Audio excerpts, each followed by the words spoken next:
Mount हूद Eastwood पर्वत श्रृंखला में स्थित था और इसके आधार पर एक छोटा सा रमणीय गांव बसा हुआ था। वहां के ग्रामीण अपनी आजीविका के लिए खेती बाड़ी पर निर्भर थे और बाहरी दुनिया से उनका कोई खास संबंध नहीं था। भोर हो चुकी थी और गांव वाले 15-16 साल के एक युवक को विदा करने के लिए गांव के द्वार पर जमा थे। वह दुबला पतला और कमजोर लग रहा था, लेकिन उसका रंग गोरा और स्वस्थ था और देखने में आकर्षक था। उसने एक साधारण हरा चोगा पहना हुआ था जो शायद इतनी बार धोया गया था कि फटने ही वाला था। उसके पहनावे और आंखों में दिख रही मासूमियत से ऐसा लग रहा था मानो वह बहुत बुद्धिमान हो। उनका नाम बाई शियाओ चुन था। प्रिय बुजुर्गों और गांव वालों, उसने कहा, मैं अमर साधना सीखने जा रहा हूँ। आप सबकी बहुत याद आएगी। युवक के चेहरे पर थोड़ी उदासी छाई हुई थी, मानो वह अपने गांव वालों से बिछड़ने का दर्द सहन नहीं कर पा रहा हो। इससे वह पहले से भी अधिक आकर्षक लग रहा था। आसपास के ग्रामीणों ने एक दूसरे की ओर देखा, असहायता से कंधे उचकाए और फिर उसे जाते हुए देखकर और भी अधिक अनिच्छुक होने का नाटक किया। सफेद बालों वाला एक बूढ़ा आदमी भीड़ से बाहर निकला और बोला, शियाओ चुन, तुम्हारे माता पिता के हमें छोड़कर चले जाने के बाद से बहुत समय पहले तुम तो, ओह, वह एक पल के लिए रुका, बहुत अच्छे बच्चे रहे हो। ये देखकर कि बाई शियाओ चुन अभी तक नहीं गया था, उसने आगे कहा, कहीं ऐसा तो नहीं कि तुम्हें अमरता में कोई दिलचस्पी नहीं है। तुम्हें बस अमर बनना है और फिर तुम हमेशा के लिए जी सकते हो। ये सचमुच बहुत लंबा समय है। खैर, अब तुम्हारे जाने का समय हो गया है। एक नन्हा चील भी आखिरकार उड़ना सीख जाता है। चाहे बाहर कैसी भी परिस्थितियां क्यों न हो, तुम्हें डटे रहना है और आगे बढ़ते रहना है। एक बार गांव छोड़ देने के बाद तुम वापस नहीं आ सकते, क्योंकि तुम्हारा रास्ता हमेशा आगे ही होगा, पीछे नहीं। बूढ़े व्यक्ति ने बाई शियाओ चुन के कंधे पर प्यार से थपथपाया। हमेशा जीवित रहो, बाई शियाओ चुन ने धीरे से कहा। उसके शरीर में एक सिहरन दौड़ गई और उसकी आंखों में दृढ़ संकल्प का भाव धीरे धीरे उभर आया। बूढ़े व्यक्ति और अन्य ग्रामीणों की उत्साहवर्धक निगाहों के बीच उसने गंभीरता से सिर हिलाया और आखिरी बार सबकी ओर देखा। अंत में वह मुड़ा और गांव से दूर चला गया। जैसे ही वह दूर चला गया, ग्रामीणों का उत्साह बढ़ता गया। उनके उदास चेहरे खुशी से भर गए और दयालु चेहरे वाला बूढ़ा व्यक्ति कांपने लगा। उसकी आंखों से आंसू बहने लगे। स्वर्ग से न्याय, नेवला, आखिरकार चला गया। किसने उसे बताया कि उन्होंने इलाके में एक अमर व्यक्ति को देखा है? जो भी हो, मैं गांव की ओर से आपको एक बड़ा इनाम देने जा रहा हूँ। देखते ही देखते पूरा गांव खुशी की आवाजों से गूंज उठा। कुछ लोगों ने तो घंटे और ढोल भी निकाल लिए और उन्हें उत्साह से बजाने लगे। किसी ने कहा, नेवला तो चला गया, लेकिन बेचारे मेरे मुर्गियों का क्या हाल हुआ? उसे सुबह सुबह मुर्गों की बांग बिल्कुल पसंद नहीं थी, इसलिए उसने किसी तरह गांव के सारे बच्चों को हमारे सारे मुर्गे खा जाने के लिए मना लिया। आज एक नए युग की शुरुआत है। इस समय तक बाई शियाओ चुन गांव के काफी करीब पहुंच चुका था और उसे घंटियों और ढोलों की आवाजें सुनाई दे रही थी। उसे उत्साह से भरी कुछ चीखें भी सुनाई दे रही थी। वह अचानक रुक गया, उसके चेहरे पर एक अजीब सा भाव था। थोड़ी देर बाद उसने गला साफ किया और आगे बढ़ गया। खुशी की हल्की हल्की आवाजों के साथ वह माउंट हूद की ओर बढ़ने लगा। माउंट हूद बहुत ऊंचा पर्वत नहीं था, लेकिन वह घनी वनस्पतियों से ढका हुआ था। इसलिए भोर होने के बावजूद पेड़ों के नीचे अंधेरा और सन्नाटा था। डबल डॉग ने मुझे बताया कि कुछ दिन पहले वह जंगली सुअरों का शिकार कर रहा था और उसने एक अमर प्राणी को उड़ते हुए देखा। बाई शियाओ चुन धड़कते दिल के साथ आगे बढ़ा। अचानक पास की झाड़ियों से सरसराहट की आवाज सुनाई दी। ये लगभग जंगली सुअर की आवाज जैसी लग रही थी और इससे बाई शियाओ चुन तुरंत बहुत घबरा गया। उसकी गर्दन के बाल खड़े हो गए और उसने पूछा, कौन है वहां? उसने झटपट अपने ट्रैवल बैग से 4 कुल्हाड़ी और 6 माचेटी निकाल ली, लेकिन इससे उसे ज्यादा सुरक्षित महसूस नहीं हुआ, इसलिए उसने अपने चोगे के अंदर से थोड़ी सी काली अगरबत्ती भी निकाली, जिसे उसने अपने बाएं हाथ में कसकर पकड़ रखा था। बाहर मत निकलो, वह कांपते हुए चिल्लाया। बाहर निकलने के बारे में सोचना भी मत। मेरे पास कुल्हाड़ी और माचेटी है और यह अगरबत्ती आकाश से बिजली गिरा सकती है और अमर प्राणियों को भी बुला सकती है। अगर तुमने चेहरा दिखाने की हिम्मत की तो तुम मर जाओगे। अंत में वह मुड़ा और पहाड़ के रास्ते की ओर भागा, साथ ही अपने हाथों में मौजूद विभिन्न हथियारों को संभाले हुए। धीरे धीरे कुल्हाड़ी और माचेटी के इधर उधर गिरने की खड़खड़ाहट सुनाई देने लगी। शायद झाड़ियों में जो भी सरसराहट हो रही थी, वह सचमुच उससे डर गई थी। आवाजें बंद हो गईं और कोई जंगली जानवर झाड़ियों से बाहर नहीं निकला। बाई शियाओ चुन पसीना पोंछते हुए पहाड़ की ओर तेजी से बढ़ा। इस समय तक उसका चेहरा पीला पड़ चुका था और वो पहाड़ पर चढ़ने के इस पागलपन भरे विचार को छोड़ने ही वाला था, लेकिन तभी उसे उस अगरबत्ती की याद आई जो उसके माता पिता ने मरने से पहले उसे दी थी। माना जाता है कि यह उनके पूर्वजों से मिली थी, एक ऐसे निर्धन अमर प्राणी का उपहार जिसे उन्होंने बचाया था। जाने से पहले उस अमर प्राणी ने उन्हें यह अगरबत्ती उनकी दिखाई गई दया के बदले में दी थी। इतना ही नहीं, उस अमर प्राणी ने बाई कुल के एक सदस्य को शिष्य बनाने का वादा भी किया था।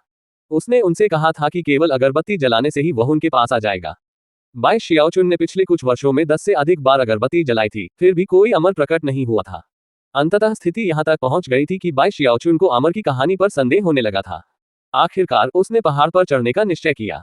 एक तो अगरबत्ती लगभग खत्म हो चुकी थी और दूसरा हाल ही में उड़ने वाले अमर को देखे जाने का मामला था। और इसी तरह वह अपनी वर्तमान स्थिति में पहुंच गया। उसका मानना था कि अगर वह अमर के थोड़ा और करीब पहुंच जाए तो शायद उस अमर के लिए अगरबत्ती की सुगंध को महसूस करना आसान हो जाएगा। पहाड़ के सामने खड़े होकर वह एक पल के लिए झिझका, फिर दांत पीसकर आगे बढ़ने का फैसला किया। सौभाग्य से पहाड़ ज्यादा ऊंचा नहीं था और चोटी तक पहुंचने में ज्यादा समय नहीं लगा, जहां वह हाँफते हुए रुक गया। उसने नीचे गांव की ओर देखा और उसके चेहरे पर भावुकता छा गई। फिर उसने नाखून के आकार के काले अगरबत्ती के टुकड़े पर नजर डाली। ये स्पष्ट रूप से कई बार जलाया जा चुका था और लगभग पूरी तरह से खत्म हो चुका था। 3 साल हो गए। हे भगवान, माँ और पिताजी, इस बार तो जरूर कामयाब हो जाऊंगा। बाई शियाओचुन ने गहरी सांस ली और फिर ध्यान से अगरबत्ती जलाई। अचानक तेज हवा चलने लगी और पलक झपकते ही आसमान में काले बादल छा गए। बिजली कड़कने लगी और कानों में जोरदार गड़गड़ाहट गूंजने लगी। पूरे दृश्य की भव्यता देखकर बाई शियाओचुन कांप उठा। उसे डर था कि कहीं बिजली गिरने से उसकी जान न चली जाए। उसने लगभग अगरबत्ती पर थूककर उसे बुझा ही दिया था, लेकिन खुद को रोक लिया। मैंने पिछले 3 सालों में 12 बार यह अगरबत्ती जलाई है और ये 13वीं बार है। मुझे इसे जलने देना होगा। चलो शियाओचुन, बिजली तुम्हें नहीं मारेगी, कम से कम शायद तो नहीं। पिछले 12 सालों में जितनी बार भी उसने अगरबत्ती जलाई थी, हर बार बिजली कड़की थी, लेकिन कोई अमर प्राणी प्रकट नहीं हुआ था। हर बार वह इतना डर जाता था कि अगरबत्ती बुझाने के लिए उस पर थूक देता था। उसे यह बात थोड़ी अजीब लगती थी कि अमर मानी जाने वाली अगरबत्ती साधारण लार से बुझ सकती है। चारों ओर गरजते बादलों के बीच बाई शियाओचुन भय से कांपता हुआ बैठा रहा। अचानक दूर आसमान में प्रकाश की एक लकीर दिखाई दी। वह एक अधेड़ उम्र का व्यक्ति था जिसने आलीशान कपड़े पहने हुए थे। उसका व्यवहार किसी दिव्य व्यक्तित्व जैसा था, फिर भी वह थका हुआ और यात्रा से व्याकुल प्रतीत हो रहा था। वास्तव में अगर आप गौर से देखते तो उसकी आंखें अत्यधिक थकावट से चमकती हुई प्रतीत होती थीं। आखिरकार मुझे पता चल ही गया कि पिछले 3 सालों से कौन बेवकूफ लगातार अगरबत्ती जला रहा था। जब भी वह व्यक्ति बीते कुछ वर्षों में अपने अनुभवों के बारे में सोचता तो उसे बहुत गुस्सा आता था।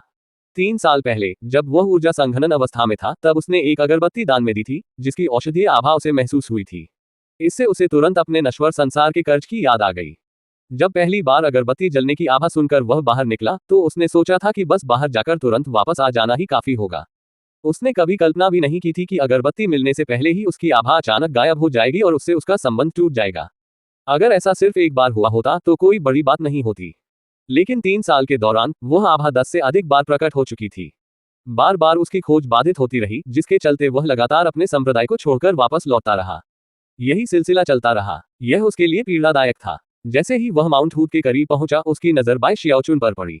अनेकों परेशानियों से व्याकुल होकर वह व्यक्ति पहाड़ की चोटी पर उतरा और हाथ हिलाकर झिलमिलाती अगरबत्ती को तुरंत बुझा दिया। बिजली कड़कना बंद हो गया और बाई शियाओचुन उस आदमी को हैरानी से देखती रही। क्या तुम अमर हो? बाई शियाओचुन ने सावधानी से पूछा। उसे अभी भी ठीक से समझ नहीं आ रहा था कि क्या हो रहा है, इसलिए उसने अपना हाथ पीछे किया और एक कुल्हाड़ी पकड़ ली। आप मुझे ली किंगहो कह सकते हैं। क्या आप बाई वंश से हैं? अधेड़ उम्र के साधक की आंखें बिजली की तरह चमक उठी जब उन्होंने अपनी पीठ के पीछे रखी कुल्हाड़ी को अनदेखा करते हुए बाई शियाओचुन को गौर से देखा। उन्हें बाई शियाओचुन नाजुक, लगभग सुंदर लगा और उन्हें वर्षों पुराने अपने दोस्त की याद दिला दी। इसके अलावा उनकी छिपी प्रतिभा भी उपयुक्त प्रतीत हुई। ली किंगहो का क्रोध धीरे धीरे शांत होने लगा। 3 बाई शियाओचुन ने कुछ बार पलकें झपकाईं। हालांकि वह अभी भी थोड़ा डरा हुआ था, लेकिन वह सीधा बैठ गया और धीरे से बोला, जूनियर निश्चित रूप से बाई वंश से है।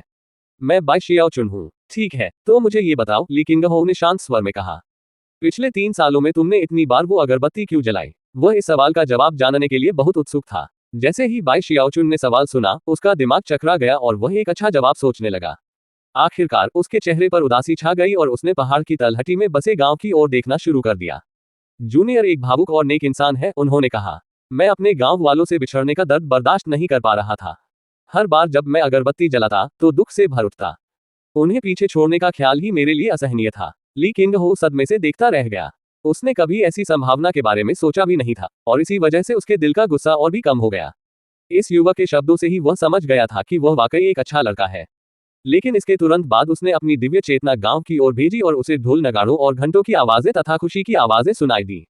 उसने ग्रामीणों को ये कहते हुए भी सुना कि वे कितने खुश हैं कि नेवला चला गया है। उसके चेहरे पर एक अप्रिय भाव आ गया और उसे सिरदर्द होने लगा।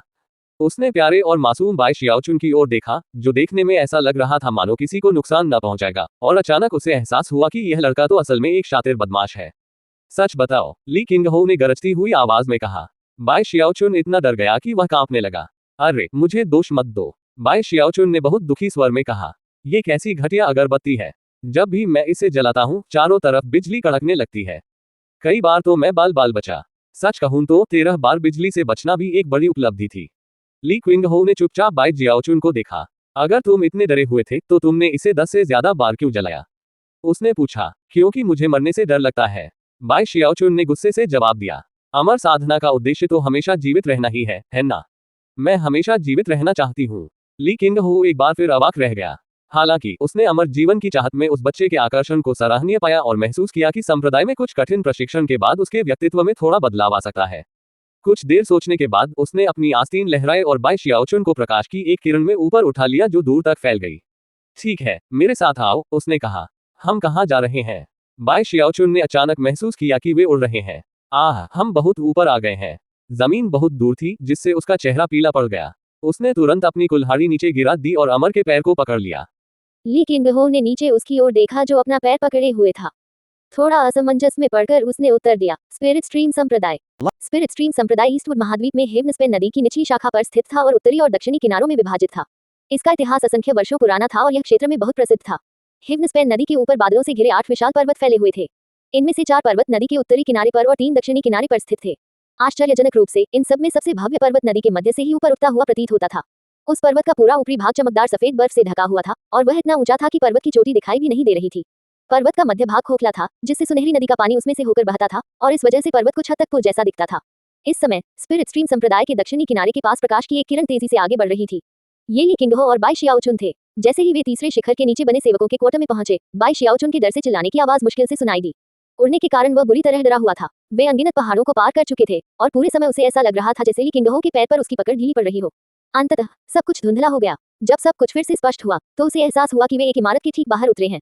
वह कांपते पैरों से वहीं खड़ा रहा, चारों ओर के दृश्य को देखता रहा जो उसके गांव के वातावरण से बिल्कुल अलग था।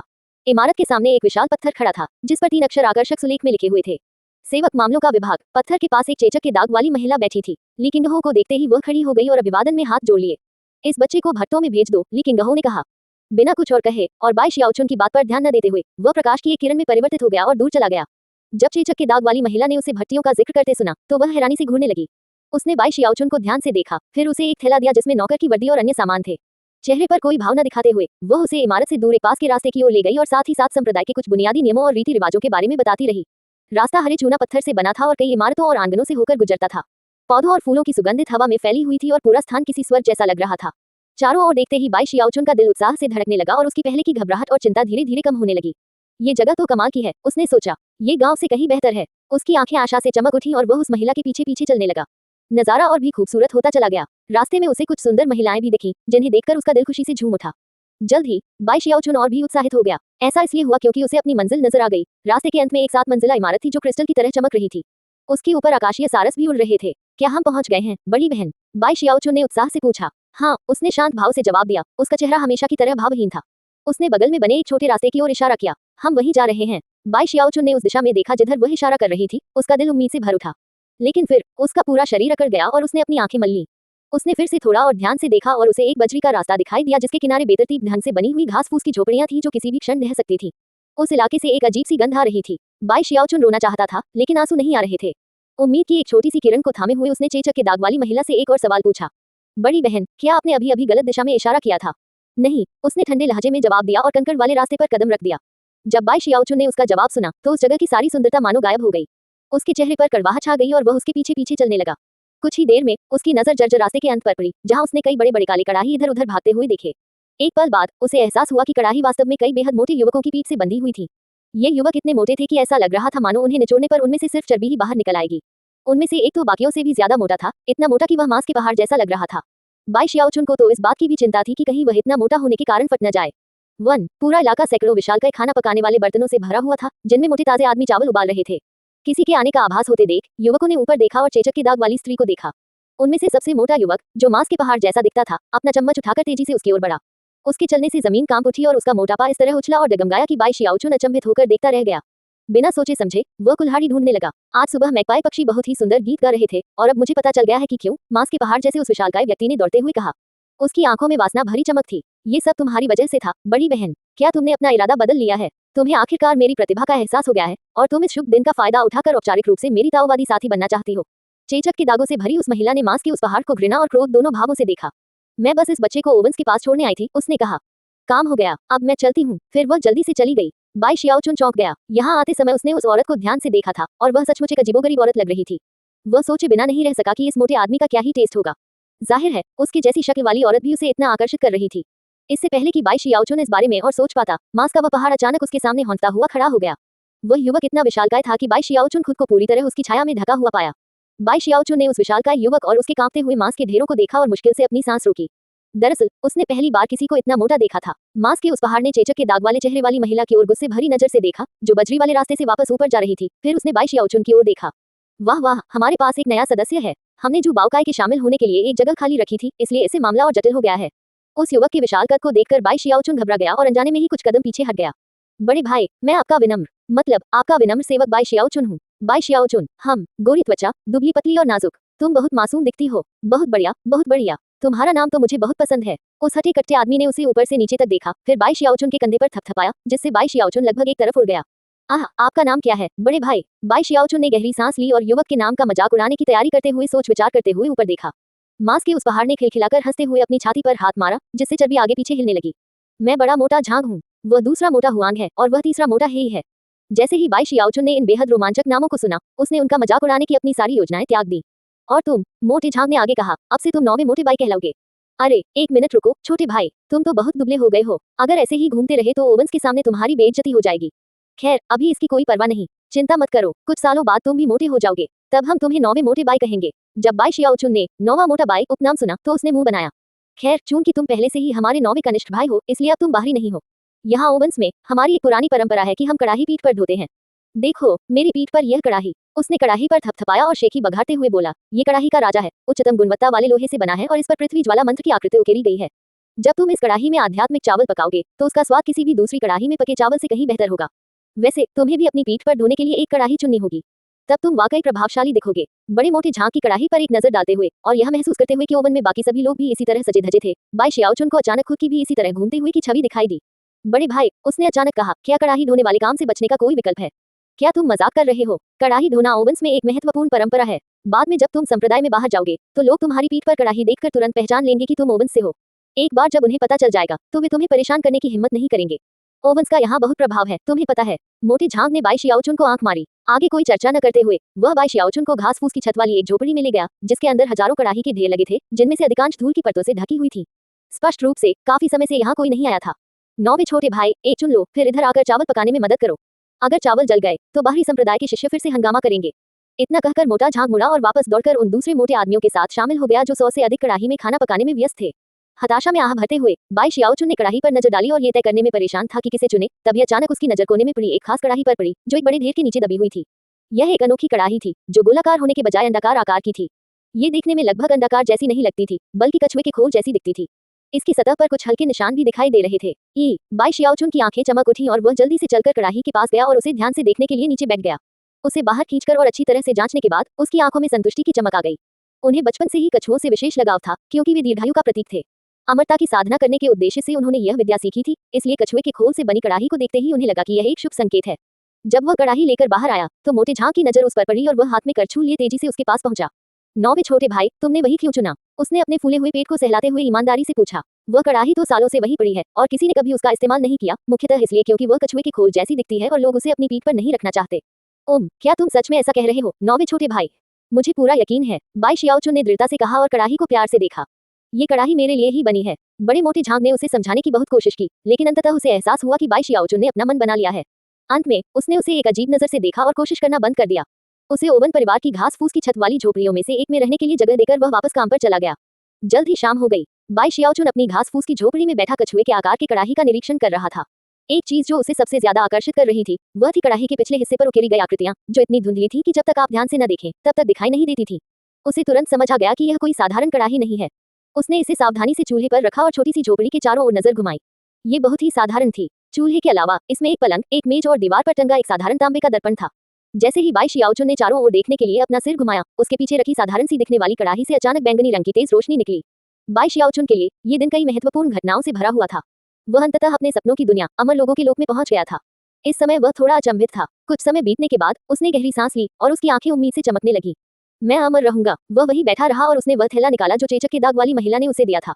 थैले के अंदर एक दवा की गोली, एक लकड़ी की तलवार, कुछ अगरबत्ती, एक नौकर की वर्दी और एक आदेश चिन्ह था। अंत में एक बांस का स्क्रॉल था जिसके कवर पर कुछ छोटे अक्षर लिखे हुए थे।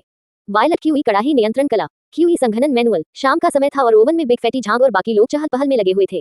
वहीं बाई शियाओचुन बांस के स्क्रॉल को देख रहा था। उसकी आंखों में उम्मीद की चमक थी।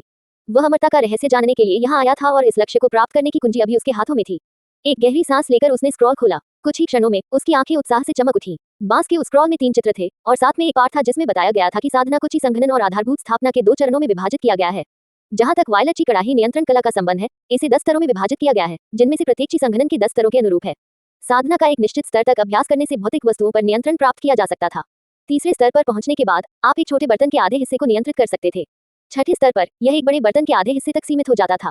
9वें स्तर पर यह एक पूरे बर्तन तक सीमित हो जाता था और अंत में आप वास्तव में 2 पूरे बर्तनों को नियंत्रित कर सकते थे।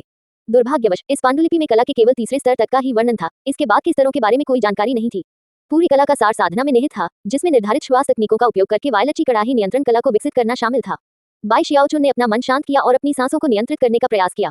फिर उसने अपनी आंखें बंद कर लीं और बांस के स्क्रॉल में पहले चित्र में दर्शाई गई मुद्रा का अनुकरण किया। वह 3 सांसों तक ही इस मुद्रा को बनाए रख सका, लेकिन फिर उसे तीव्र पीड़ा होने लगी। अंत में उसने एक चीख निकाली और हार मान ली। उसे लगा कि इस सांस लेने की तकनीक से उसकी सारी हवा निकल जाती है, जिससे सांस लेना असंभव हो जाता है।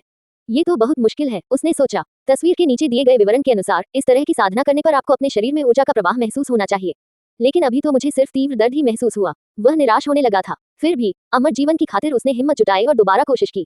उसने आधी रात तक इस प्रक्रिया को बार बार दोहराया। इस पूरे समय के दौरान उसे अपने शरीर में किसी भी प्रकार की ऊर्जा का एहसास नहीं हुआ। उसे इस बात का कोई अंदाजा नहीं था, लेकिन असाधारण प्रतिभा वाले व्यक्ति को भी, जो वायलट ची कड़ाही नियंत्रण कला के पहले स्तर को सीखने की कोशिश करता है, बाहरी मदद के बिना कम से कम 1 महीने का समय लगता है। इसे देखते हुए ये बिल्कुल असंभव था कि वह कुछ ही घंटों में सफल हो जाता। शरीर में असहनीय दर्द से कराहते हुए बाई शियाओचुन ने आखिरकार अंगड़ाई ली और चेहरा धोने ही वाला था कि अचानक उसे बाहर शोर सुनाई दिया। उसने खिड़की से बाहर झांका और तुरंत देखा कि ओवंस के मुख्य आंगन के दरवाजे पर एक पीले चेहरे वाला युवक खड़ा है। वह गुस्से में लग रहा था। मैं जू बाओकाई हूँ, जिसने भी मेरी जगह ली है, वह अभी के अभी यहाँ से दफा हो जाए। बाई शियाओचुन के खिड़की से सिर बाहर निकालने की हरकत ने तुरंत पीले चेहरे वाले युवक का ध्यान आकर्षित कर लिया। क्रोधित होकर वह चिल्लाया, तो तुम ही हो जिसने मेरी जगह ले ली। बाई शियाओचुन के लिए खिड़की से अपना सिर वापस अंदर करने में बहुत देर हो चुकी थी। उसने तुरंत अपने चेहरे पर मासूमियत का भाव लाते हुए कहा, नहीं, यहाँ मैं नहीं था। झूठे, तुम इतने दुबले पतले और छोटे कद के हो, साफ दिख रहा है कि तुम यहाँ नए हो। जू बाओकाई ने मुट्ठी भींच ली और गुस्से से बाई शियाओचुन को घूरने लगा। वह इतना गुस्से में था कि ऐसा लग रहा था मानो किसी भी पल फट पड़ेगा। खुद को बेहद अपमानित महसूस करते हुए बाई शियाओचुन ने झांकते हुए कहा, इसका मुझसे बिल्कुल भी कोई लेना देना नहीं था। मुझे परवाह नहीं। 3 दिन बाद संप्रदाय के दक्षिणी ढलान पर हम दोनों के बीच जानलेवा लड़ाई होगी। अगर तुम जीत गए तो मेरे पास हार स्वीकार करने के अलावा कोई चारा नहीं होगा। अगर तुम हार गए तो मुझे मेरी जगह वापस मिल जाएगी। जू बाओकाई ने अपने वस्त्र में हाथ डालकर एक खून से लिखा नोटिस निकाला और उसे बाई शियाओचुन की खिड़की की चौखट पर फेंक दिया। नोटिस पर अनगिनत बार मर जाओ लिखा था, और वो भी खून से। बाई शियाओचुन ने नीचे लिखे सभी मर जाओ अक्षरों को देखा और उनमें छिपी जानलेवा भावना को महसूस किया। उसका दिल जम गया। फिर उसे याद आया कि जू बाओकाई ने अभी अभी मौत तक लड़ाई का जिक्र किया था और वह चौंक गया। बड़े भाई, ये कोई बड़ी बात नहीं है। आपको इतने सारे अक्षर लिखने के लिए अपना खून क्यों लगाना पड़ा? क्या आपको दर्द नहीं हुआ? कोई बड़ी बात नहीं। जू बाओकाई दांत पीसते हुए दहाड़ा, हम्फ, मैं सदियों से मितव्ययी जीवन जी रहा हूँ। मैंने 7 साल तक स्पिरिट स्टोन जमा किए। 7 साल, क्या तुम सुन रहे हो? तभी मैं ऑनर गार्ड को रिश्वत देकर ओवेंस में जगह पाने का खर्च उठा पाया। और अब तुम इसमें दखल दे रहे हो। ये दुश्मनी कभी खत्म नहीं होगी। आज से 3 दिन बाद तुम्हारी मौत होगी। मुझे लगता है मैं नहीं लूंगा। बाई शियाओचुन ने अपने अंगूठे और तर्जनी के बीच खून के नोटिस को सावधानीपूर्वक उठाते हुए कहा और फिर उसे खिड़की से बाहर फेंक दिया। तुम, शू बाओकाई गुस्से से चिल्लाया। अचानक उसे जमीन हिलती हुई महसूस हुई और उसने देखा कि उसके बगल में मांस का एक पहाड़ खड़ा है। ये कहना मुश्किल था कि मोटा झांग कब से वहां खड़ा था, लेकिन वह एक तरफ खड़ा होकर शू बाओकाई को ठंडे अंदाज में घूर रहा था। 9वें मोटे, उसने बाई शियाओचुन को संबोधित करते हुए कहा, तुम दूसरे भाई के साथ खाना परोसने की ड्यूटी पर हो। फिर उसने जू बाओकाई की ओर देखा, और तुम इतना हंगामा करना बंद करो, यहाँ से दफा हो जाओ। उसने धमकी भरे अंदाज में अपना चम्मच हवा में घुमाया, जिससे हवा का एक तेज झोंका उठ उठा। जू बाओकाई का चेहरा उतर गया और वह कुछ कदम पीछे हट गया। वह बहस जारी रखना चाहता था, लेकिन मोटे झांग के चेहरे पर अधीरता देखकर उसने बाई शियाओचुन को गुस्से भरी नजरों से देखा और फिर वहां से चला गया। बाई शियाओचुन ने इस बारे में सोचते हुए महसूस किया कि जू बाओकाई ने जिस तरह से उसे घूर कर देखा था, उससे ये स्पष्ट था कि वह किसी न किसी समय फिर से सामने आ जाएगा। इसलिए इस स्थिति में सबसे अच्छा यही होगा कि वह ओवन में ही छिपा रहे। संभवतः जू बाओकाई वापस आकर कोई परेशानी खड़ी करने की हिम्मत नहीं करेगा। दिन बीतते गए। बाई शियाओचुन धीरे धीरे दिन में भट्टी में काम करने और रात में वायलट ची कड़ाही नियंत्रण कला का अभ्यास करने का आदी हो गया। हालांकि प्रगति धीमी थी। अंततः वह उस स्तर तक पहुंच गया जहां वह 4 सांसों तक सहन कर सकता था, लेकिन इससे अधिक नहीं, जिससे वह बहुत निराश हो गया। एक रात अपनी साधना के दौरान अचानक उसने मोटे ताजे बड़े भाइयों के बीच बहुत शोरगुल सुना। द्वार बंद करो, द्वार बंद करो, जल्दी करो। दूसरे मोटे हुआंग, वह द्वार बंद करो। तीसरे मोटे, हे, जल्दी से पता लगाओ कि कोई हमारी जासूसी तो नहीं कर रहा है। बाई शियाओचुन चौंककर पलकें झपकाने लगा। पिछली गलती से सबक लेते हुए उसने खिड़की से दूर रहकर दरवाजे की दरार से झांका। उसने देखा कि मोटे ताजे लोगों का एक झुंड आंगन में इतनी तेजी से भाग रहा था मानो उड़ रहा हो। कुछ ही क्षणों में ओवंस का मुख्य द्वार कसकर बंद हो गया। इसके अलावा किसी कारणवश हल्की धुंध छा गई, जिससे मोटे लोग पहले से भी अधिक रहस्यमय दिखने लगे। बाई शियाओचुन ये सब देख रहा था। मोटे ताजे लोग अब एक खास फूस की झोपड़ी की ओर भाग रहे थे। घने कोहरे के बावजूद बाई शियाओचुन को मोटे ताजे झांग का विशाल शरीर साफ दिखाई दे रहा था और ऐसा लग रहा था कि वह दूसरों से बात कर रहा है। पूरा दृश्य बहुत अजीब था, इसलिए बाई शियाओचुन ने यह जताने की कोशिश में दरवाजे से थोड़ा दूर हटना शुरू कर दिया कि उसने कुछ देखा ही नहीं है। हालांकि ठीक उसी समय मोटे झांग की आवाज गूंजी, नौवे मोटे, मुझे पता है तुम देख रहे हो, बाहर आओ। हालांकि वह बहुत जोर से नहीं बोला, लेकिन उसकी आवाज ने तुरंत बाई शियाओचुन पर दबाव डाल दिया। बाई शियाओचुन ने कुछ बार पलकें झपकाई, फिर धीरे धीरे दरवाजे से बाहर निकल गई, मानो वह किसी मक्खी को भी नुकसान पहुंचाने में सक्षम न हो। जैसे ही वह मोटे लोगों के समूह के पास पहुंचा, मोटे झांग ने उसे पकड़ लिया और खींचकर उनके बीच खड़ा कर दिया। लगभग तुरंत ही बाई शियाओचुन को एक अनोखी सुगंध महसूस हुई, जिससे उसके पूरे शरीर में एक गर्माहट सी फैल गई। उसने चारों ओर देखा और पाया कि उन सबके चेहरे आनंद से भरे हुए थे। किसी कारणवश उसे भी ऊर्जा का संचार महसूस हुआ। तभी उसने देखा कि मोटे झांग के हाथ में एक जादुई मशरूम था। वह एक शिशु के हाथ के आकार का था और क्रिस्टल की तरह पारदर्शी था। उसे देखते ही कोई भी समझ जाता कि यह कोई साधारण वस्तु नहीं है। मोटे झांग ने बाई शियाओचुन की ओर देखा, फिर मशरूम आगे बढ़ाते हुए रूखेपन से कहा, आओ नौवे छोटे भाई, एक टुकड़ा खा लो। ओह, बाई शियाओचुन ने जादुई मशरूम को देखते हुए जवाब दिया। फिर उसने चारों ओर मौजूद मोटे ताजे बड़े भाइयों को देखा और हिचकिचाया। मोटा झांग तुरंत चिढ़ गया। उसके चेहरे के हाव भाव से लग रहा था कि अगर बाई शियाओचुन ने मशरूम नहीं खाया तो वे दोनों दुश्मन बन जाएंगे। सिर्फ वही नहीं, दूसरा मोटा हुआन, तीसरा मोटा हेई और बाकी सभी लोग बाई शियाओचुन को घूर रहे थे। बाई शियाओचुन ने बड़ी मुश्किल से अपनी बात कही। सपने में भी उसने कभी नहीं सोचा था कि वह ऐसी स्थिति में फंसेगा जहां लोग उस अनमोल जादुई मशरूम को, मानो वह चिकन लेग पीस हो, न खाने पर इतना गुस्सा करेंगे। और फिर भी ठीक यही उसकी आंखों के सामने हो रहा था। बाई शियाओचुन का दिल जोर से धड़क रहा था। उसने दांत पीसते हुए जादुई मशरूम को स्वीकार किया। आखिरकार उसने अपना मुंह खोला और एक बड़ा निवाला लिया। मशरूम उसके मुंह में तुरंत घुल गया, जिससे उसके शरीर में एक अद्भुत अनुभूति हुई, जो कुछ क्षण पहले केवल उसे सूंघने से हुई अनुभूति से कई गुना अधिक तीव्र थी। लगभग तुरंत ही उसका चेहरा एकदम लाल हो गया। बहुत बढ़िया, एल्डरसन ने कहा था कि हम इस 100 साल पुराने जादुई मशरूम को सूप में इस्तेमाल करें। अगर हम सब एक एक टुकड़ा खा लेंगे तो फिर हम सबको एक साथ ही डूबना या तैरना पड़ेगा। मोटे झांग ने मुंह खोलकर एक टुकड़ा खाया और बेहद संतुष्ट दिखे। फिर उन्होंने मशरूम को लाइन में खड़े दूसरे मोटे आदमी की तरफ उछाल दिया और देखते ही देखते सब मशरूम चबाने लगे। अब जब सब एक साथ चबा रहे थे तो समूह ने बाई शियाओचुन को देखकर मुस्कुराया, मानो वह भी अब उन्हीं में से एक हो। बाई शियाओचुन ये समझकर मुस्कुराया कि ये सभी लोग असल में अपराध में भागीदार थे। इसके अलावा इस तरह से इतना मोटा हो जाने के बाद शायद उनके साथ शामिल होना खतरनाक नहीं था। इसीलिए जू बाओकाई ने उसे इतनी बार मर जा लिखा हुआ चुनौती पत्र भेजा था। बड़े भाई, बाई शियाओचुन ने कहा, वह जादुई मशरूम बहुत स्वादिष्ट था। मुझे ऐसा लग रहा है जैसे मेरा पूरा शरीर आग से जल रहा हो। उसने अपने होंठ चाटे और बेसब्री से मोटे झांग की ओर देखा। इसके जवाब में मोटे झांग की आंखें चमक उठी। जोर से हंसते हुए उन्होंने बड़े ही सजीव अंदाज में एक सीलवॉट का फूल निकाला और उसे बाई शियाओचुन को दे दिया। अब तुम्हें समझ आया ना कि ओवन कितना कमाल का है, छोटे भाई। मैं झूठ नहीं बोल रहा था। ठीक है, खाओ, पेट भर खाओ। बाई शियाओचुन की आंखें चमक उठी जब उसने एक बड़ा निवाला लिया। इसके बाद मोटे झांग ने एक प्राकृतिक कीमती वस्तु निकाली जो सोने के रत्न जैसी दिख रही थी और जिससे एक सुगंधित खुशबू आ रही थी। बाई शियाओचुन को मोटे झांग के किसी प्रोत्साहन की आवश्यकता नहीं थी। उसने तुरंत एक टुकड़ा उठाया और निगल लिया। तीखे स्वाद ने उसे एक अद्भुत अनुभूति दी। इसके बाद मोटे झांग ने एक बेहद मीठा लाल स्पिरिट फ्रूट निकाला। और भी चीजें सामने आईं, जादुई मशरूम, तरह तरह की औषधीय सामग्रियां, आध्यात्मिक फल और अन्य कीमती वस्तुएं। बाई शियाओचुन ने उन सभी को खाया और बाकी मोटे लोगों ने भी। उसने इतना खा लिया कि जल्द ही उसका सिर चकराने लगा। उसे लगभग नशे जैसा महसूस हो रहा था। उसका शरीर इतना गर्म और झुलस रहा था कि उसके सिर के ऊपर से सफेद भाप उठने लगी। वह खुद को एक गेंद की तरह मोटा महसूस कर रहा था। जैसे जैसे वह खाता गया वैसे वैसे मोटे झांग और बाकी लोग उसे और भी दयालुता से देखने लगे। अंत में उन्होंने अपने पेट पर हाथ मारा और दिल खोलकर हंसे और वे सब सचमुच अपराध में भागीदार लग रहे थे। चक्कर खाकर बाई शियाओचुन ने अपने हाथ पैर फैलाए। उसका हाथ मोटे झांग के विशाल पेट पर पड़ा और पैर बगल में। वह बाकी लोगों के साथ हंसने लगा। दूसरे नौकर विभाग तो अपने किसी आदमी को बाहरी संप्रदाय में भेजने के लिए कुछ भी करने को तैयार रहते हैं, लेकिन हम तो ये सुनिश्चित करने के लिए जान देते हैं कि हम उससे बाहर ही रहें। वैसे भी वहाँ कौन जाना चाहता है? बाहरी संप्रदाय में ऐसा क्या खास है? मोटे झांग ने बड़े गर्व से यह बात कही। बोलते बोलते उसने एक जिनसेन की जड़ निकाली। जड़ पर अनगिनत धुंधली उम्र की धारियां दिखाई दे रही थी और वह कई छोटी छोटी जड़ों से ढकी हुई थी। साफ था कि यह जिनसेन की जड़ बहुत पुरानी थी। नौवे छोटे भाई, हमारी साधना शक्ति इतनी प्रबल है कि हम बहुत पहले ही बाह्य संप्रदाय के शिष्य बन सकते थे, लेकिन हम अपनी वास्तविक शक्ति को छिपाना पसंद करते हैं। देखिए, बाह्य संप्रदाय में ऐसे शिष्य हैं जो 100 साल पुरानी जिनसेन की जड़ का एक टुकड़ा पाने के लिए भी जान तक दे सकते हैं। क्या हम डरपोक दिखते हैं? मोटे झांग ने जड़ का एक टुकड़ा तोड़ा और उसे अपने मुंह में डालकर चबाया और निगल लिया। फिर उसने जिनसेन की जड़ बाई शियाओचुन को दे दी। बाई शियाओचुन का पेट इतना भर गया था कि उसे ठीक से दिखाई भी नहीं दे रहा था। बड़े भाई, मेरा पेट भर गया है, मैं अब और कुछ नहीं खा सकता। उसके बोलने से पहले ही मोटे झांग ने एक जड़ तोड़कर बाई शियाओचुन के मुंह में ठूंस दी। नौवे छोटे भाई, तुम बहुत दुबले हो। इतने दुबले की संप्रदाय की लड़कियां तुम्हें पसंद नहीं करेगी। हमारे संप्रदाय में वे हम जैसे हटे कट्टे, तगड़े और गोल मटोल लड़कों को पसंद करती हैं। चलो खाओ। मोटे झांग ने एक जोरदार डकार ली। फिर उसने खाली कटोरों का ढेर उठाया और साथ ही पास की फूस की झोपड़ी के दोनों ओर लटके 2 स्क्रॉल की ओर इशारा किया, जिन पर एक दोहा लिखा था। देखो, हमारे यहाँ एक कहावत है कि मैं बाहरी संप्रदाय में सीढ़ी चढ़ने के लिए संघर्ष करने के बजाय भट्टियों में भूख से मरना पसंद करूंगा। बाई शियाओचुन ने दोहे पर नजर डाली और कहा, हाँ बिल्कुल, हम सब यहाँ भूख से मरना चाहते हैं। ओह हाँ, भूख से मरना चाहते हैं। फिर उसने अपने पेट पर हाथ मारा और एक डकार ली। ये सुनकर मोटा झांग और बाकी सब हंसने लगे। उन्हें बाई शियाओचुन बेहद आकर्षक लगने लगा था। आज का दिन बहुत अच्छा है, बिग फैटी झांग ने कहा। 9वें छोटे भाई, मुझे तुम्हें कुछ जरूरी बात बतानी है। ओवंस में हमारे कुछ खास तरीके हैं और उनमें ढलने के लिए तुम्हें एक खास स्मरणीय सूत्र याद करना होगा। ध्यान से सुनो, जादुई गुणों वाले फल और जड़ी बूटियां किनारों को कुतरे लेकिन डंठल को छोड़ दे। जब मांस काटने के लिए हो तो उसे पतले पतले टुकड़ों में काटे, हड्डियों पर थोड़ा मांस रहने दे। स्पिरिट कॉन्जी, उसमें पानी मिलाकर उसे पतला कर ले, बड़ी या शराब, आधा कप ही काफी है। उद्धरण चिन्ह, पिछली पीढ़ियों के वर्षों के कष्टों के बाद ये 6 पंक्तियां संकलित की गई हैं। यदि आप इन सिद्धांतों का पालन करते हुए भोजन करेंगे तो आपकी सुरक्षा सुनिश्चित है। ठीक है, अब सोने चलते हैं। सब लोग सो जाए, आज का मध्यरात्रि का नाश्ता समाप्त हो गया है। बाह्य संप्रदाय के शिष्य अभी भी अपने सूप का इंतजार कर रहे हैं। ये कहते हुए मोटे झांग ने खाली कटोरियों में चावल का दलिया भरना शुरू कर दिया। बाई शियाओचुन का सिर चकरा रहा था और वह उन 6 पंक्तियों के सत्य के बारे में सोचना बंद नहीं कर पा रहा था जो उसे अभी अभी बताई गई थी। उसने मोटे झांग और बाकी लोगों को कटोरे भरते हुए देखा, एक डकार ली और फिर कटोरे को ध्यान से देखने के लिए नीचे बैठ गया। फिर उसके चेहरे पर मुस्कान आ गई। बड़े भाइयों, ये कटोरे बहुत ही सुंदर हैं। मोटा ताजा झांग और बाकी लोगों ने अजीब भावों के साथ उसकी ओर देखा। हमेशा की तरह आकर्षक दिखते हुए उन्होंने मुस्कुराते हुए कहा, पहली नजर में ये ज्यादा बड़े नहीं लगते, लेकिन इनमें काफी खाना आ सकता है। क्यों न हम इन्हें बड़ा दिखाएं, लेकिन इनमें कम खाना आए।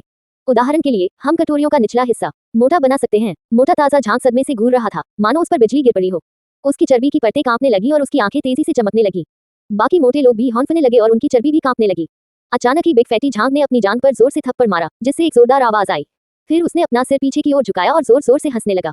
हाँ हाँ हाँ, यह विचार तो आगे बढ़ाने लायक है। ओवंस परिवार की आने वाली सभी पीढ़ियों को इससे लाभ होगा। 9वें छोटे भाई, मैंने कभी सोचा भी नहीं था कि आप जैसा आकर्षक व्यक्ति इतना चतुर भी हो सकता है। हाँ हाँ हाँ, आप ओवंस परिवार का हिस्सा बनने के लिए ही पैदा हुए हैं।